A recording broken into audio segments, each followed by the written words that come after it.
son of Race and Waslet. May he live for all time and eternity. Royal decree to the followers in a way. Look, this decree of the king is brought to you to inform you that you're roving through countries, going from Kedem to Rechenu, country giving you to country. Was that the counsel of your own heart? Now, what had you done that you should be acted against? You had not cursed, that your speech should be punished. You had not spoken in the officials' council, that your utterances should be opposed. This idea carried off your heart. It was not in my heart against you. This your queen, who is in my palace, endures, and flourishes in the kingship of the land today, as she did before, and her children are in the audience hall. You will store up the wealth given by them, and live on their bounty. Return to Egypt, and you will see the residence where you grew up. Kiss the earth at the great portal, and join the friends. For today you have already begun to be old, have lost your virility, and have in mind the day of burial, the passing to blessedness. A night vigil will be assigned to you with holy oils and wrappings from the hands of the weaving goddess. A funeral procession will be made for you on the day of joining the earth, with a mummy case of gold, a mask of lapis lazuli, a heaven over you, and you placed in a hearse, with oxen dragging you, and singers going before you. The dance of the oblivious ones will be done at the mouth of your tomb chamber, and the offering invocation recited for you. Sacrifices will be made at the mouth of your offering chapel, and your pillars will be built of white stone in the midst of the royal children's. Your death will not happen in a foreign country. Asiatics will not lay you to rest. You will not be put in a ram's skin when your coffin is made. This is too long to be roaming the earth. Think of your corpse and return. As I stood in the middle of my tribe, this decree reached me. It was read to me, and I prostrated myself. I touched the earth and scattered it on my chest. I roved round my camp, shouting and saying, "How can this be done for a servant whose heart led him astray to strange countries? So good is the kindness which saves me from death. Your spirit will let me make my end with my limbs at home." Copy of the reply to this decree. The servant of the palace, Sinuhe, says, "Most happy welcome. Concerning this flight which your humble servant made in his ignorance,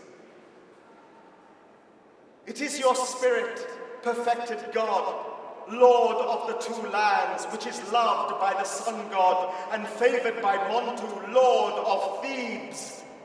Amun, Lord of the throne of the two lands, Sobek, Re, Horus, Hathor, Atum, and his company of gods, Sopdu, Nephebau, Senseru, the eastern Horus, the lady of Emet, may she enfold your head. The divine council upon the flood, Min Horus, in the midst of the countries, Wereret, lady of Punt, Nut, Herueris, Re, and all the gods of the homeland and the islands of the sea, may they give life and dominion to your nostrils, endow you with their bounty, and give you eternity without limit, all time without end.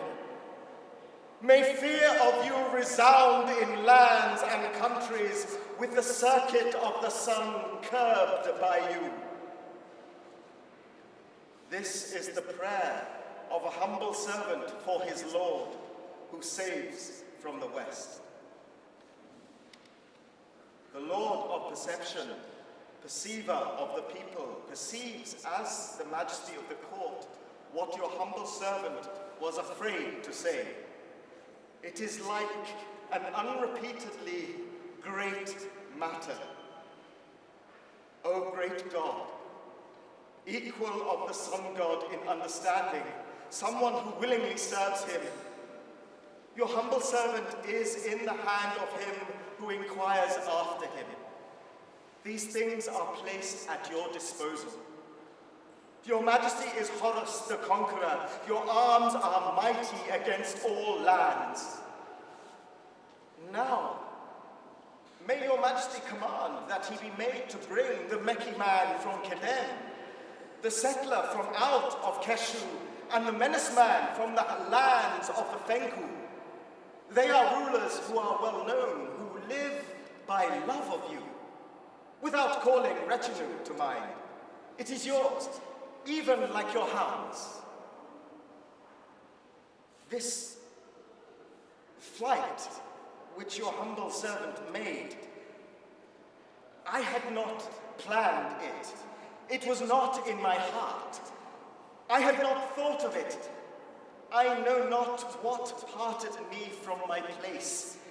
It was like the nature of a dream, like a Delta man seeing himself in Aswan, a man of the marshy lagoons in southern Egypt. I had no cause to be afraid. No one had run after me. I had heard no reproaches. My name had not been heard in the herald's mouth. Only the shuddering of my limbs, my feet hastening, my heart overmastering me. The god who fated this flight, dragging me away. I was not presumptuous before, for a man respects him who is acknowledged by his land, and the sun god has put respect for you throughout the land, and terror of you in every country. Whether I am at home, whether I am in this place, it is you who veils this horizon of mine. The sun shines for love of you. The water of the river is drunk when you wish. The air of heaven is breathed when you say. Your humble servant will hand over to the darlings which your humble servant has begotten in this place. A journey has been made for your humble servant. May your majesty do as you desire. Men live on the breath of your giving.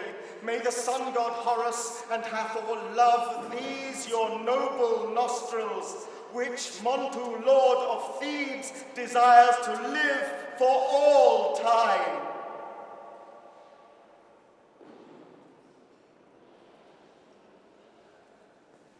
I was allowed to spend a day in Ya, handing over my property to my children.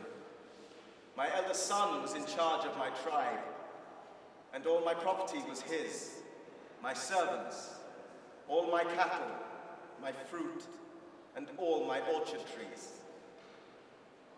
This humble servant then came southwards, and I halted at the border on the road. The commander there, who was in charge of the garrison, sent a message to the residents to inform them. And His Majesty caused a worthy overseer of the peasants of the royal household to come, accompanied by laden boats and bearing bounty of royal giving for the Syrians who had come with me, leading me to the ways of Horus. And I announced each one by his name. Every serving man was at his duty.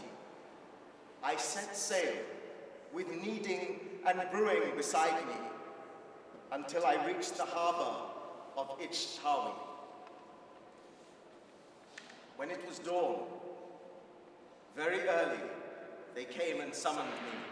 10 men coming, 10 men going, ushering me to the palace. I touched the ground between the sphinxes as the royal children stood in the portal receiving me. And the courtiers who usher to the pillared hall were showing me the way to the audience hall. I found His Majesty on the great throne in the portal of Electrum. Then I was stretched out prostrate, unconscious of myself in front of him, while this God was addressing me amicably. I was like a man, seized in the dusk. My soul had perished, my limbs failed. My heart was not in my body. I did not know life from death. And His Majesty said to one of these courtiers, Raise him up. Let him speak to me.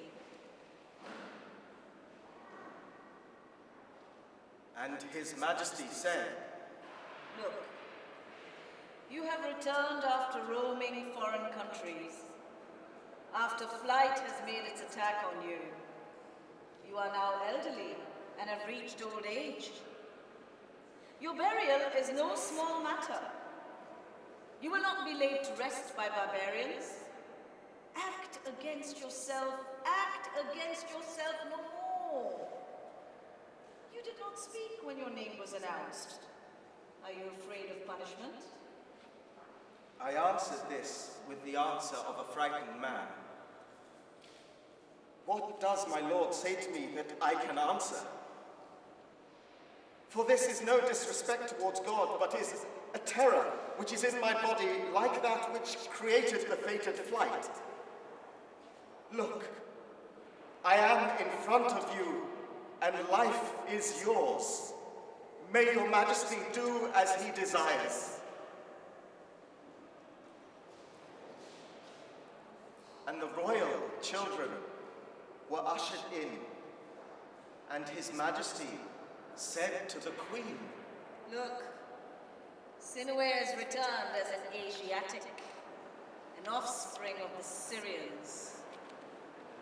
She gave a great cry, and the royal children shrieked as one, and they said unto His Majesty, Is it really he, sovereign my lord? and His Majesty said, It is really he. Now they had brought with them their necklaces, their rattles, and their sistra, and they presented them to His Majesty. Your hands upon this beauty, enduring king, these insignia of the Lady of Heaven. May the Golden One give life to your nostrils, the Lady of Stars enfold you. South Crown fares north, North Crown south, joined and made one in the words of your majesty, on whose brow the royal serpent is placed. You have delivered the poor from evil. So may the sun god, Lord of the two lands, be gracious to you. Hail to you as to the Lady of all. Slacken your bow, withdraw your shaft. Give breath to him who suffocates. Give back the good we give on this good day. Present us with the north wind sun, the barbarian born in the homeland. Through fear of you he took flight. Through terror of you he left the land. A face that has seen your face shall not pale. An eye that has gazed at you shall not fear. And His Majesty said, He shall not fear. He shall not gibber in terror.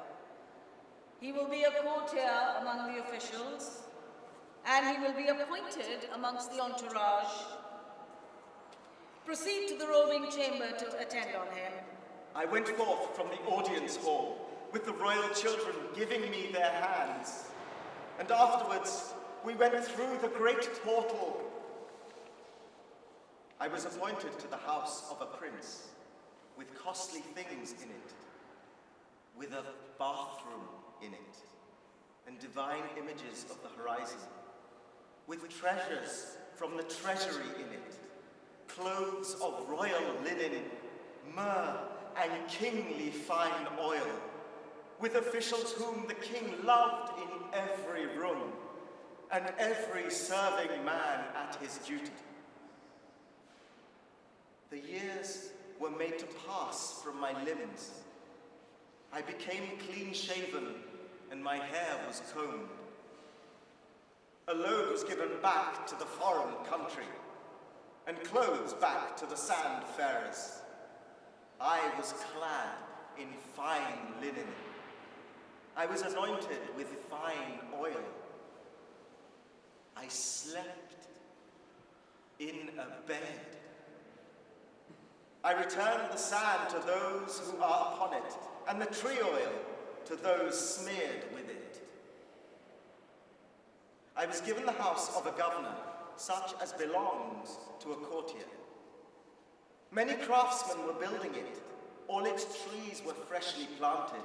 Meals were brought to me from the palace 3 and 4 times a day, as well as that which the royal children gave, without making a moment ceasing.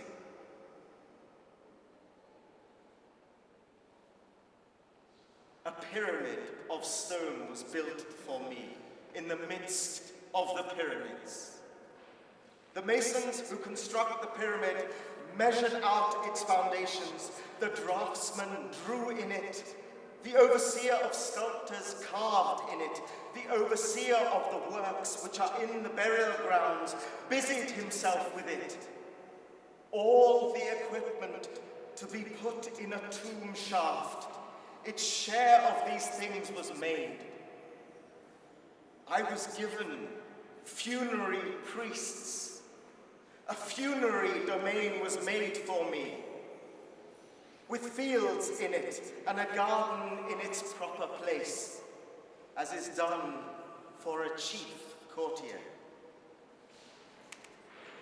My image was overlaid with gold, and its kilt with electrum.